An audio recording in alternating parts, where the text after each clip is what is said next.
Are you sure you know how to handle that thing, old-timer? The voice, sharp and laced with condescension, cut through the rhythmic crackle of distant gunfire. Major Caldwell, USMC, stood with his hands on his hips, his perfectly pressed digital camouflage uniform a stark contrast to the dusty, sun-baked environment of the public shooting range. He was a man carved from granite and ambition, his jaw set, his eyes hidden behind a pair of reflective tactical sunglasses. At his side, two younger Marines, barely out of their teens, shifted their weight, trying to emulate his confident, imposing posture. The object of his scorn, an elderly man named Norman George, did not look up. He sat on a simple wooden stool, his back ramrod straight despite his 80-plus years. Spread before him on a worn canvas cloth was the disassembled form of an M40 sniper rifle. Its wooden stock was dark with age and oil, scarred with the nicks and gouges of a long and storied life. Norman's hands, though wrinkled and liver-spotted, moved with a surgeon's precision. He slid a clean patch through the barrel, his movements economical, practiced, a ritual performed thousands of times. He was a portrait of serene focus, a rock in the stream of the Major's arrogance. "I asked you a question, Pops," Caldwell pressed, taking a step closer. The gravel crunched under his immaculate combat boots. "This is a live fire range. We have regulations. That relic looks like it belongs in a museum, not out here. I need to see your range permit and your identification." Norman finished his task, carefully placing the cleaning rod down. Only then did he slowly lift his head. His eyes, a pale and piercing blue, held a clarity that seemed to defy his age. They were calm, observant, and utterly unfazed. He looked at the Major, then at the two young Marines flanking him, and offered no reply. This quiet defiance seemed to stoke the Major's irritation into a hotter flame. The young officer saw an obstinate old man, perhaps a little senile, who was failing to show the proper respect for his rank and presence. He couldn't see the deep, quiet waters of experience that lay behind those eyes. "All right, that's it," Caldwell snapped, his voice rising in volume. Shooters at the neighboring lanes began to pause, lowering their weapons to glance over. A small audience was gathering. "I'm the senior officer present, and I'm declaring this lane unsafe. Stand up, hand me the weapon, and give me your ID. Now." The confrontation hung in the hot, still air, thick with the scent of gunpowder and dry earth. Norman George remained seated, his hand resting gently on the cool, worn wood of his rifle's stock. He had not come here for a fight, but it seemed a fight had come for him. Major Caldwell felt a surge of righteous authority.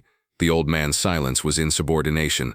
He saw a stolen Valor case in the making, some deluded civilian playing soldier with a surplus rifle and a faded jacket. The jacket itself was an offense, an old red field coat, the kind you'd find in a dusty surplus store. It was clean but frayed at the cuffs, the fabric softened from 1,000 washings. It was the antithesis of Caldwell's own crisp modern uniform, which boasted sharp creases and perfectly placed rank insignia. "Do you hear me?"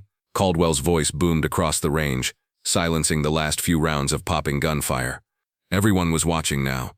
A man in a red polo shirt a few lanes down slowly lowered his phone, its camera lens aimed in their direction. "I am giving you a direct order. Stand up, place the weapon on the bench, show me your identification." Norman finally moved, but not in the way the Major demanded. With a slow, deliberate motion, he reached into the inner pocket of his jacket and retrieved a battered leather wallet. It was held together by a thick rubber band. He didn't stand, he didn't rush. He simply opened the wallet and began to thumb through its contents, his actions methodical, as if he had all the time in the world. This infuriated Caldwell. It felt like a game, a deliberate attempt to undermine his authority in front of his men and the public. "Are you deaf, or just stupid?" The order was to stand up. He took another step forward, his shadow falling over Norman and the disassembled rifle. One of the young Marines shifted nervously, his eyes darting between the Major and the unmoving old man. This was escalating beyond a simple range check. "No need for all this," Norman said, his voice quiet but clear, a low rumble that carried easily in the sudden silence. "Just here to shoot." He pulled a laminated card from his wallet, his range membership, and placed it on the bench. Then he produced his state driver's license. Norman P. George, age 83. Caldwell snatched the cards up, glancing at them with a dismissive sneer. "This doesn't prove anything. Anyone can get one of these. What's your story? You think putting on that old jacket makes you a hero?" He gestured disdainfully at Norman's M65. His eyes narrowed, focusing on a small, faded patch sewn onto the left sleeve. It was a simple design, its colors bleached by the sun and time, its threads worn thin. "What's this supposed to be? Some kind of fantasy league?" As the Major's finger jabbed mockingly toward the patch, the world seemed to tilt for Norman. The bright, harsh sunlight of the California shooting range dissolved into a suffocating triple canopy green. The pop, pop, pop of .22 caliber pistols became the terrifying guttural chatter of an AK-47. The smell of gunpowder was replaced by the thick metallic scent of blood and the earthy rot of the jungle floor. For a fleeting second, he felt the familiar weight of his full gear, the slickness of mud trying to steal his boots, and saw the face of a young corporal, his eyes wide with fear, handing him that very same patch, new and vibrant, just hours before an ambush in the Ashau Valley. The memory was a ghost, there and gone in a heartbeat, leaving behind only the dull ache of a past that never truly left him. He blinked, the shooting range swimming back into focus. Major Caldwell was still talking, his voice a droning annoyance. "You people are all the same," the Major continued, warming to his theme, playing to the crowd he imagined was on his side. "You watch a few war movies, buy some surplus junk, and think you can come out here and play soldier. You're a danger to yourself and everyone else. You probably don't even know the 4 safety rules." A man named Dave, standing 2 lanes over, had seen enough. He was an off-duty Army Ranger, a staff sergeant who'd spent the morning sighting in a new scope. He was younger than Caldwell, but he'd seen more of the real thing. He recognized the look in Norman's eyes. It was a look he'd seen in his own platoon sergeants, a weary patience that came from enduring things men like Caldwell only read about in reports. And he recognized the condescending bravado of an officer whose ego far outstripped his experience. Caldwell went a step too far. He reached down, his hand closing around the stock of Norman's rifle. "I'm confiscating this until the local authorities arrive. We'll have them determine if you're competent to be on this range. In fact, I'm going to recommend a full mental evaluation." That was it. That was the line. Disrespect was one thing. Public humiliation and the threat of institutionalizing a veteran was another. Dave turned away, pulling his phone from his pocket. He kept his back to the scene, pretending to check a message. He had a number for a chief warrant officer at the provost marshal's office on the nearby Marine Corps base. A crusty, knowledgeable man who was the unofficial fixer for any and all problems. He dialed. "Chief Miller, it's Sergeant Evans," he said, his voice low and urgent. "Sorry to bother you on a Saturday, but we've got a situation down at the public range off Highway 78. He quickly laid it out. A Marine Major, Caldwell, was harassing an old man, accusing him of stolen valor, threatening to have him arrested. "The Major is way out of line, Chief. The old guy is just trying to mind his own business. What's the old-timer's name?" Miller's voice was gravelly, bored. "George," Dave said, glancing at the driver's license still on the bench. "Norman George." He paused, then added the detail that felt most important. "Chief, the patch on his jacket, it's old, but I think it might be an early force recon patch. Something's not right here. Caldwell is about to physically remove him." There was a moment of silence on the other end of the line. Then Chief Miller's voice changed completely. The boredom was gone, replaced by a sharp electric urgency. "Say that name again, Sergeant." "Norman George," Dave repeated. "Stay where you are, Evans. Do not engage. Do not let that Major leave with him. I'm handling it." The line went dead. Dave slid the phone back into his pocket, his heart pounding. He didn't know what he had just set in motion, but he knew the cavalry was on its way. Inside the sterile, air-conditioned confines of the base provost marshal's office, Chief Warrant Officer Miller stood bolt upright, the phone still in his hand. He turned to his superior, a lieutenant colonel who was reviewing weekend duty rosters. "Sir, you need to hear this." Miller's voice was tight. "Sergeant Evans is at the civilian range off the 78. He's reporting a Major Caldwell publicly harassing a civilian, an elderly man." The lieutenant colonel looked up, annoyed at the interruption. "And tell Caldwell to knock it off." "Sir," Miller said, his voice dropping an octave, "the civilian's name is Norman George." The name struck the lieutenant colonel like a physical blow. The pen in his hand clattered onto the desk. His face went pale, a mask of disbelief and dawning horror. For a moment he was speechless. He stared at Miller, his mind racing, connecting a name he had only ever heard spoken in hushed, reverent tones with the image of an old man being harassed at a public gun range. "Get me his file," the colonel finally choked out, his voice a hoarse whisper. "Now." Miller was already typing furiously at his computer. A second later, a file appeared on the screen. It was almost entirely black, covered in digital redactions, but the words that were visible were enough.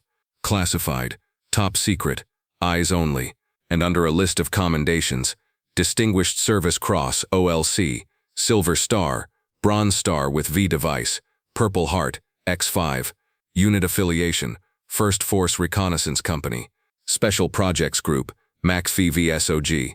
The official records were a ghost, but the legend was known to every senior Marine who had studied the history of their craft. Norman George was not just a veteran, he was a founding father of modern Marine Corps Special Operations. The lieutenant colonel grabbed his desk phone, his hand trembling slightly.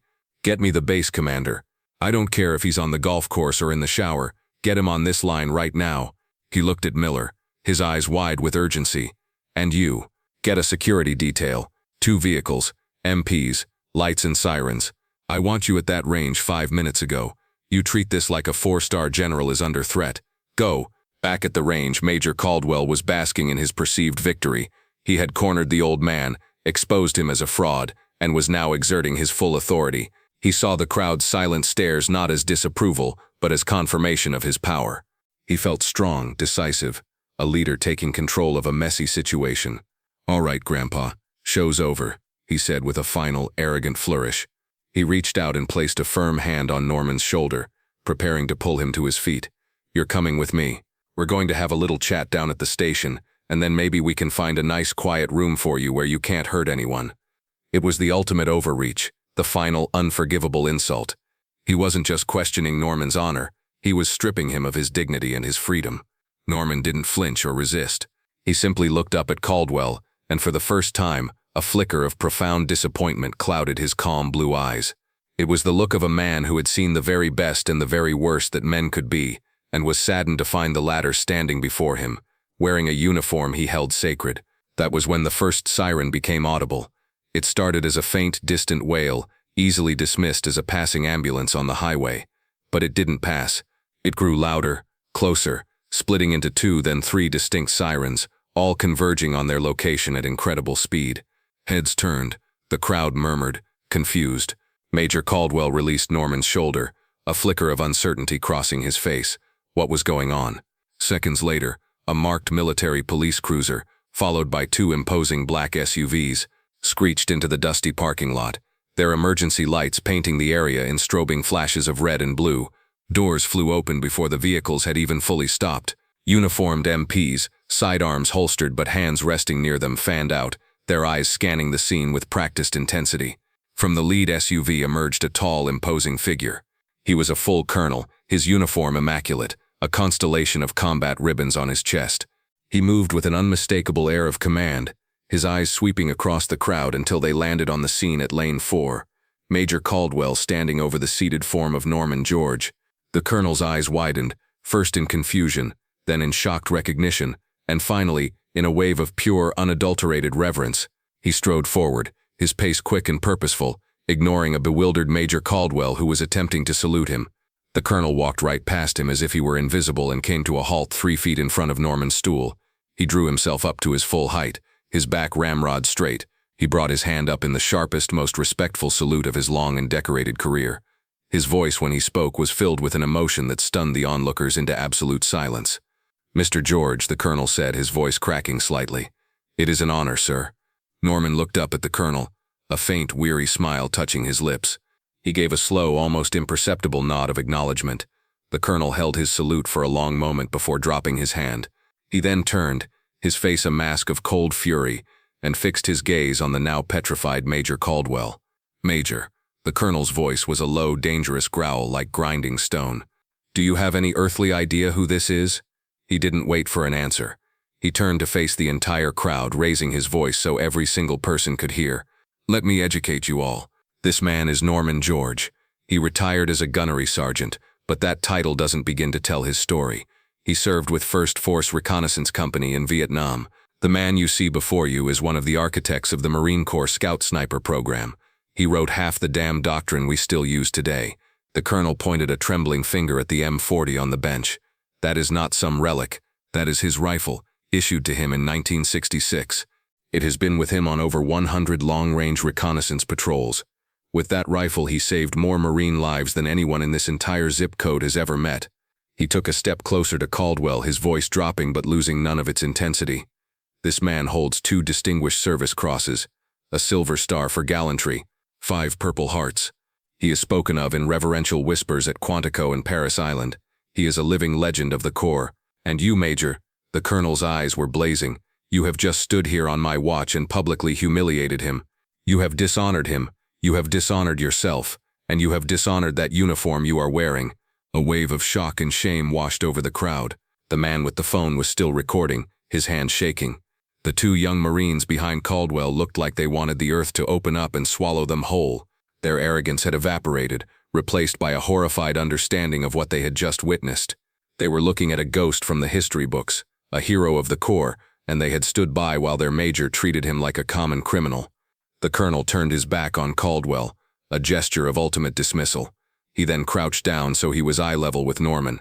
"Gunny," he said, the formal Mr. George is replaced by the familiar term of respect. "I am profoundly sorry. On behalf of the United States Marine Corps, I apologize for the conduct of this officer." Norman finally spoke, his voice the calm center of the storm he had created. He placed a hand on the colonel's arm. "Easy, Colonel. The boy's just full of piss and vinegar. We were all like that once, before the world beat it out of us." He then looked past the colonel, his gaze settling on Major Caldwell, who stood frozen, his face ashen. Norman's expression was not one of anger or triumph, but of a deep and abiding sadness. "Son," he said softly, yet every word landed with the force of a hammer blow, "the uniform doesn't make you a man. Your actions do. Respect isn't something you can demand with your rank. It's something you're supposed to earn with your character. And let me give you a piece of advice. Sometimes the quietest man in the room is the one you should listen to the most." As he spoke his simple words of wisdom, his other hand rested on the scarred walnut stock of his M40 rifle. For a brief, shimmering moment, the image of the shooting range faded again. He was 25 years old, huddled in a waterlogged foxhole during a relentless monsoon. Next to him, a young Marine, a boy from Ohio named Miller who hadn't even started shaving regularly, was shaking, half from the cold, half from fear. Miller pushed a brand new, brightly colored First Force Recon patch into his hand. "Here, Gunny," the kid chattered. "For luck." An instant later, the world erupted in a flash of white light and a deafening roar as a mortar round impacted nearby. The patch, clutched in his hand, was the last thing the boy ever gave him. It was a symbol, born of brotherhood and paid for in blood. The fallout from the incident was swift and decisive. Major Caldwell was formally reprimanded. His fast-tracked career hit a brick wall. He was reassigned to a dreary logistics depot in the middle of the desert, a place where promising careers went to die. More importantly, the base commander, shaken by the event, instituted a new mandatory quarterly training program for all personnel. It was called Legacy and Humility, and it focused on the history of the Corps and the importance of veteran recognition. The Norman George incident, as it came to be known, was the Corps case study, a stark lesson in the difference between authority and leadership. A few weeks passed. The story became a quiet legend on the base. One Tuesday morning, Norman George sat in a booth at a small roadside diner, nursing a cup of black coffee and reading the local paper. The bell over the door chimed, and a man in civilian clothes, a simple polo shirt and jeans, walked in. It was Caldwell. He looked different without his uniform. Smaller, his shoulders slumped. He spotted Norman and hesitated, his face a mixture of shame and resolve. After a long moment, he walked over to the booth. "Mr. George," he said, his voice barely a whisper. I don't know if you remember me." Norman slowly folded his paper and looked up. "I remember." Caldwell swallowed hard, his eyes fixed on the tabletop. "Sir, I wanted to find you, to apologize. Properly, without an audience. There's no excuse for my behavior. I was arrogant, and I was wrong. Deeply wrong. I'm sorry." The apology was quiet, sincere, and stripped of all pride. Norman looked at the man for a long moment, studying his face. He saw not the arrogant major from the range, but a humbled man grappling with a profound mistake. He simply gestured with his head to the empty seat opposite him. "Sit down, son," Norman said, his voice gentle. "Coffee's fresh." Caldwell slid into the booth. Norman motioned for the waitress. As she poured a cup for the former major, Norman looked at him and asked a simple question. "So, tell me about yourself. Where did you grow up?" The conversation began, a quiet bridge being built over a chasm of disrespect, an old warrior offering a lesson in grace to a young one who desperately needed to learn. The story of Norman George is a powerful reminder that heroes walk among us every day, often in the quietest forms. If you were moved by his story of dignity and honor, please like this video, share it with someone who needs to hear it, and subscribe to Veteran Valor for more stories of courage and character.